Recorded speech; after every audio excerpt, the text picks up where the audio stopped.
Hey over sports, Jacob over here. These are my instant reactions from the Green Bay-Baltimore game that just concluded, a 23-0 win for Baltimore. Green Bay shutout at home.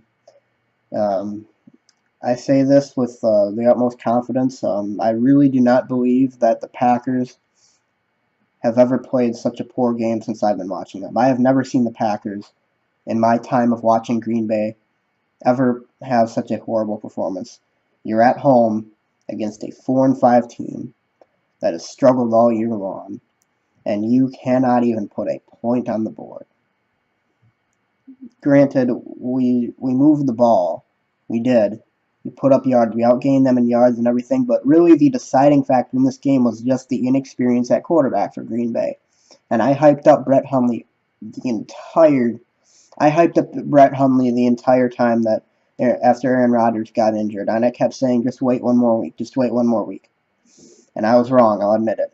Brett Hundley is not as good as a player that I thought he'd end up being. 3 years in the system, and I don't know if that. I think it has a lot to do with McCarthy, because I thought that McCarthy had the utmost confidence in his player and his quarterback to make all the throws he needed to make, and he was going to be successful in the system that he created for him. And apparently that's not the case, because that's not what happened. Brett Hundley's inexperience cost Green Bay this game, and there were times when Brett Hundley looked pretty good. He made some good throws today. There were times where he looked pretty good at quarterback, but the plays that where he looked inexperienced were just so costly to Green Bay. The 3 interceptions weren't just bad throws, they were horrendous throws. They were bad decisions, poorly thrown balls that are just unacceptable. And it's really odd, because you go from a guy like Aaron Rodgers, and this entire Packer team is centered around the cornerback position. It's been designed that way, to be built around the quarterback position. And when you have such a massive downgrade in talent and experience at the quarterback position from Rodgers to Hundley, things like this happen. And when you have a team like this, just the entire team is built for the quarterback success. The Packers' offensive line has been one of the best in the NFL. They've been injured this year, but they've been built to be one of the best in the NFL. The receiving corps is one of the best in the NFL.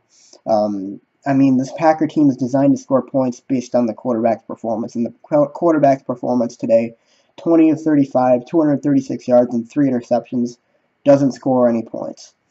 This is the first time the Packers have been shut out at home since 2006 against New England. And really, I think it's time for the Packers to either do one of two things. They either ride out the season with Hundley, try to get as much out of him as possible and get some trade value on him, if there's any anymore. I mean, he's looked horrendous. But the second option is go out and sign Colin Kaepernick. And yes, I said it. Go out and sign Colin Kaepernick. If the Packers have any chance at saving their season, they're going to have to go sign a veteran quarterback. And whether that be Colin Kaepernick or somebody else on the market, it can't be Brett Hundley anymore. The Packers need to stop blindly thinking that that Brett Hundley is their savior. And I'm sorry to anyone who I led on to think that Brett Hundley was the next Michael Vick or something. I'm sorry. I did hype him up a lot. I thought that with 3 years in this Green Bay system that there'd be a lot more to offer from Brett Hundley, but clearly the coaching staff failed him, and his own inexperience failed him. The Packers can't win games with Brett Hundley. They just can't. And they need to go out and sign somebody. Now, the one thing that went good for the Packers today was the defense. They looked pretty good. They had a couple touchdown drives they gave up, but that was mostly because they had a short field. They were able to get some crucial stops, but again, the Baltimore offense was pretty inept as well. So, really just it all centers around that quarterback. And I think the Packers, it's time to make a move. It's time to go get a guy like Kaepernick, because he just doesn't have any experience. Hundley has no experience, and it's the deciding factor. And really, that's all I really have to say about it. There's just nothing. It was just such a dreadful performance by the Packers, and they got to go to Pittsburgh next week. You're staring 5-6 right in the face right there. That's the best team in the AFC record-wise. But anyways, I'll have a video out later on the Packers quarterback situation, what they should do. Talk about Kaepernick a little bit, but for now, Those are my instant reactions, guys. Be sure to leave a like and subscribe, and as always, thanks for watching.